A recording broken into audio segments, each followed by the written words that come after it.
Welcome back, everyone. Today we're diving into, the Scopes monkey trial. Oh, yeah, that's a big one. It is. And we're going to see how this trial back in 1925, how it still shapes how we talk about science and religion even today. Hmm. We're using Summer for the Gods as our guide. Oh, the Pulitzer Prize winner by Edward J. Larson. That's the one. It's a really deep look at the whole story, like the history, the society, the culture, all of it surrounding the Scopes trial. You know, it's wild how one event in a small Tennessee town could just, boom, like ripple through history like that. Yeah, like a pebble in a pond, but bigger, much bigger. Right. And it wasn't just any event. The Scopes trial, well, it was this clash, a big one, between traditional religious beliefs, and this new science coming up, especially evolution. Evolution, yeah. Okay, so rewind with me for a sec. Larson starts with this story. It's about the Piltdown Man discovery. Piltdown Man, England, 1912. You got it. So picture this. Scientists, they dig up what they really think is the missing link, like proof of human evolution. And the New York Times, they went all out. They even had this headline: Darwin theory is proved true. Wow. Yeah. It just shows you, like, how much people wanted this to be true, this idea of evolution. Because remember, back then, Darwin's theory, well, it was still pretty new. And a lot of folks, especially the religious groups, they weren't buying it. They were pushing back hard. Like they'd found their proof, finally. But Piltdown Man turned out to be a fake. A hoax. Someone had messed with the bones, made them look older than they were. Still, it shows how much tension there was, right? Science versus religion, a real battle brewing. Oh, yeah. It wasn't just some quiet disagreement. People were taking sides. And there was this whole, I guess you could call it a warfare model of science and religion. A warfare model. So, they were really fighting it out. Kind of, yeah. Like, it was this idea that science and religion, they were just, like, fundamentally opposed to each other. Yeah. And that one of them had to win. And who was pushing this idea? Like, who were the big names behind it? Oh, there were a bunch, but one of the most influential was Andrew D. White. Andrew D. White. Sounds familiar. He wrote this book, A History of the Warfare of Science with Theology in Christendom. It was a huge deal back then. I can see how that would shape the whole debate, make it feel like a real fight. Right. And that sets the scene for our main event, Oh, yeah. the Scopes trial. But before we get there, we got to talk about this other thing happening, this rise of anti-evolution sentiment in America. Like people actively pushing back against evolution. Yep.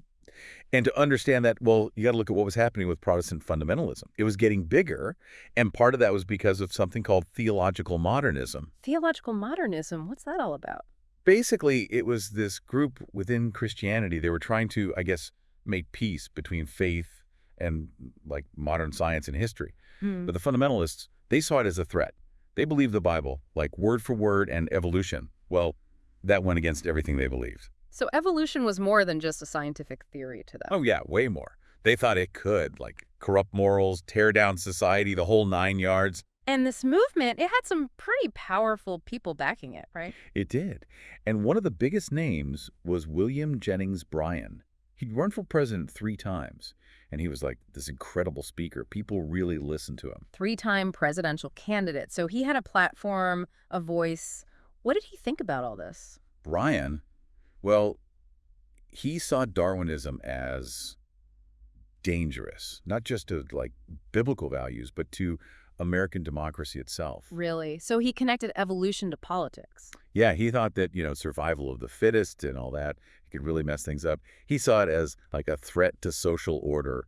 It could lead to all sorts of bad stuff. Wow. So he was linking this scientific idea to the fate of the nation. That's pretty intense. It was. And Bryan, he became really focused on public schools. He thought they were like this battleground for ideas, and he absolutely did not want evolution being taught to kids. So to him, this wasn't just a science debate. It was about shaping young minds, the future of America. That's exactly it. Yeah. And that leads us to Tennessee, which kind of became the center of all this. Tennessee. Why Tennessee? Well, Tennessee had this, I guess, perfect mix of things. Lots of rural folks, strong religious beliefs, and Bryan, well, he was super popular in the South. And it wasn't just demographics, right? There was a lot of social change happening at the time. Oh, yeah, especially after World War I. Things were changing fast, and some folks, they felt like, I don't know, maybe the old ways were slipping away. And this anti-evolution thing, it offered a way to hold on to something familiar, something solid. So it was this mix of anxiety, religion, and Bryan's influence all swirling together in Tennessee. And then bam, in 1925, They passed the Butler Act. Yep. And that law, it basically made it illegal to teach evolution in public schools. Straight up outlawed it. Pretty much.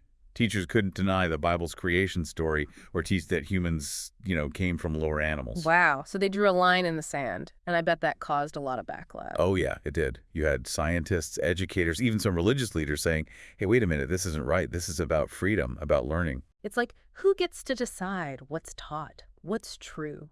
And that's where the ACLU comes in, the American Civil Liberties Union. The ACLU, weren't they like a free speech group? They were and still are. See, they weren't necessarily focused on, religion specifically, but they saw this law in Tennessee and they thought, whoa, this is dangerous. This could limit free speech everywhere. They were worried about the big picture, not just Tennessee. So the ACLU was worried about this one law having a ripple effect on the whole country. Exactly. They knew that if they could make this case big, get everyone talking about it, maybe, just maybe, they could get that law overturned. It's crazy how this local law in Tennessee becomes this national thing. Right. But to do that, they needed someone on the ground, someone in Tennessee willing to challenge it. And that's where Dayton, Tennessee comes in. And this young science teacher, John Scopes. John Scopes. The name is familiar. Okay, so we've got the ACLU, this big national organization, and the small town in Tennessee, and of course, William Jennings Bryan. It's like David and Goliath. It really is. But that's what makes this story so fascinating, This small group of people in this small town, they're about to take on this giant, and the whole country is watching. Okay, so we've got the stage set. Dayton, Tennessee, this law that says you can't teach evolution and everyone is watching. But before we jump into the actual trial, we got to talk about the media circus that surrounded it. Oh, yeah, it was insane. Like the Super Bowl of its day. More like the Super Bowl, the Olympics, and the World Cup, all rolled into one. Reporters were everywhere. You even had H.L. Mencken there. H.L. Mencken, the writer. The one and only. And his articles about the trial, well, they were super sharp, super witty, and let's be honest, they poked fun at the South a little bit, which, just made everything even more intense. Oh, I bet. So both sides, they knew the press was powerful, and they were ready to use it. What were their strategies? Well, the prosecution, they had Bryan, and they were playing it kind of straight. They wanted to show that this was about defending, good old-fashioned values, the right of a community to, decide what their kids learn. They were speaking to their base, the folks who felt like their way of life was under attack. So they were appealing to people's fears, their sense of tradition. Yeah, and their faith. They kept talking about the dangers of Darwinism, how it was going to lead to, moral decay and all that. But the defense, they had a different game plan, right? Totally different. See, they knew they couldn't just argue about whether Scopes broke the law. Because, well, he did. He admitted it. So what were they going for? They wanted to use the trial to, attack the Butler Act itself. They wanted to show that this whole thing was about more than just Scopes. It was about freedom of thought, about scientific inquiry, about keeping religion out of public schools. They wanted to put the law itself on trial. That's a bold move and risky. It was. But that was Darrow, their lead lawyer. He was brilliant. And he knew this trial could be about something much bigger. So we've got this courtroom packed with people, reporters from all over, and these two sides, both with their own goals, their own ways of using the media. It's a real battle of ideas playing out for the whole world to see. And we're just getting started. Wait till you hear what happens next. All right, so picture this. Small town. A law that basically says science and religion can't mix, and reporters everywhere turning the whole thing into a national event. Yeah, it was a wild time. It was. So let's go inside that courtroom. What was the vibe like? Okay, so imagine a courtroom. Packed. Hot. Everyone's waiting for the show to start. Tennessee in the summer. I bet it was sweltering in there. Oh, it was. And you could, feel the tension, not just from the heat, but from everything that was at stake. Oh, yeah. And you had the judge, John Ralston, trying to keep everything under control, which probably wasn't easy. I can imagine. So you've got this jury, these everyday folks, and they're supposed to decide this case that's about, really big ideas. Yeah, it's kind of mind-blowing when you think about it. These were farmers, businessmen, people who, maybe didn't have a ton of education, and they're suddenly thrust into this debate about evolution, the Bible, the whole shebang. And the lawyers on each side, they each had their own plan, right? They did. The prosecution, with Bryan leading the charge, they were all about upholding the law, Right. right? Defending the community's right to say what their kids should learn. Which makes sense from their perspective. But the defense, they weren't just going to roll over, were they? Oh, no, not at all. See, the prosecution, they thought this was going to be pretty simple. Scopes broke the law. End of story. But Clarence Darrow, the defense attorney, he was a different breed. He was a sharp guy, and he could really work a courtroom. He sounds like a real legal powerhouse. It was. Mm-hmm. And he saw this trial as a chance to do something bigger, to make a statement. So he wasn't just trying to get Scopes off the hook. Nope. Darrow knew that he couldn't win on the, technicality of the law. I mean, Scopes did teach evolution. There was no getting around that. But Darrow, he wanted to use the trial to take down the law itself. Wow. Talk about aiming high. How did he plan to do that? Well, he had this whole plan to bring in all these experts, scientists, theologians, you name it. He wanted to pile on the evidence for evolution. To show that it wasn't this evil thing that contradicted religion. He wanted to show that you could believe in evolution and still be a good, moral person. So he was trying to, change the whole conversation around evolution. Yeah, exactly. He wanted to move past this simple science versus religion thing. But wait, didn't the judge block a lot of that expert testimony? He did. Judge Ralston, he said that most of it wasn't relevant to the specific legal question, which was simply whether Scopes broke the law. And that was a big blow to the defense because they had hoped to really put evolution on trial to win over the public, even if they lost the case. So they couldn't bring in the big guns, the scientists and all that. What did Darrow do? Well, he had another ace up his sleeve.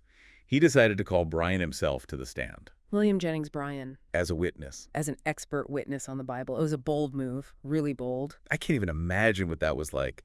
Two huge figures going head-to-head, the whole country watching. It was like a heavyweight boxing match. And Darrow, he went right for the jugular. He wanted to show that Bryan's view of the Bible, this literal interpretation, well, it just didn't hold up against scientific evidence. And Bryan, he was known for his public speaking, for his strong faith. How did he handle it? Well, to be honest, he didn't do so well. He seemed flustered, a bit unprepared. Darrow really pressed him on the age of the earth, the story of Noah's Ark, all those things. So Darrow scored some points, but did he maybe go too far? That's what some people thought, yeah. Even some folks who supported evolution felt like Darrow was kind of mocking Bryan's faith. And they worried that it would backfire, that it would make people even more resistant to evolution. It's a good point. Sometimes, even when you're fighting for a good cause, you got to be careful about how you fight. But let's talk about the verdict. What happened? Well, in the end, Scopes was found guilty. The jury upheld the Butler Act, and he got a small fine, $100, but that was later overturned on a technicality. But honestly, the legal part of it, the verdict itself, it almost didn't matter. The real battle was in the court of public opinion, and that was a lot more complicated. So it wasn't a clear win for either side? Not really. Yeah. The trial had brought up all these questions, shown how messy the whole debate was. And then just a few days after the trial ended, William Jennings Bryan died. Wow. That must have been a huge blow to the anti-evolution movement. It was. Bryan, he was their leader, their voice. And his death, combined with how the media portrayed the trial, it made it seem like the anti-evolution folks had lost, that their ideas were fading away. So what did they do? They changed their approach. Instead of trying to ban evolution outright, they went a different route, a more subtle route. They started focusing on building their own institutions, their own schools and churches. And they came up with a new strategy, a new way to present their ideas. So they changed their game plan. What did that look like? Well, instead of trying to ban evolution from schools, they started talking about creation science. Creation science? Yeah, they were trying to present it as a scientific alternative to evolution, something that, fit with a literal reading of the Bible. So instead of saying evolution is wrong, they were saying, here's another way to look at it, a way that worked with their beliefs. Exactly. It was a way to, try and bridge the gap, make it seem like science and religion could agree. And it led to all these legal challenges with people saying, hey, creation science should be taught in schools too. Alongside evolution? Yep. They argued that it deserved equal time in science class. So did that work? Did the courts agree with them? Yeah, for the most part, they didn't. Judges generally ruled that, creation science wasn't really science. They saw it as, trying to sneak religion into public schools, which isn't allowed. Right. Separation of church and state. Exactly. But even though they lost in court, they didn't give up.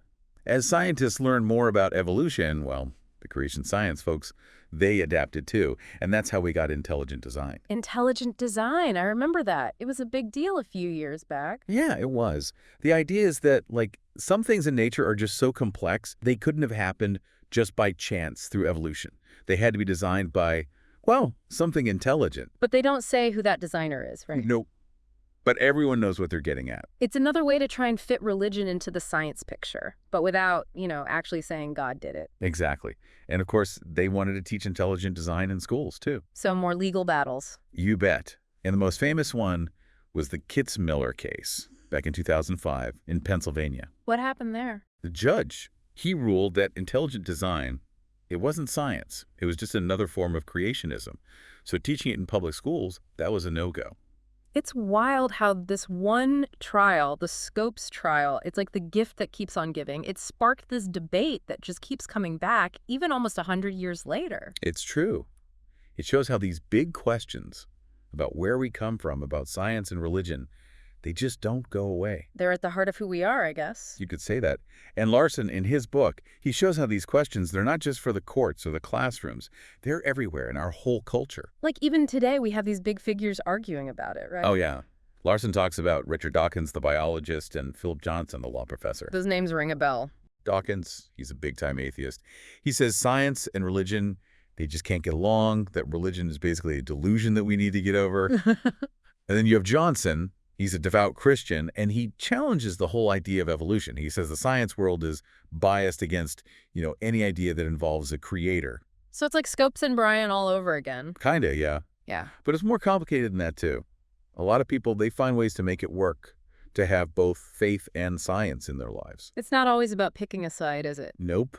And that's part of what makes the Scopes trial so interesting. It wasn't just about winning or losing.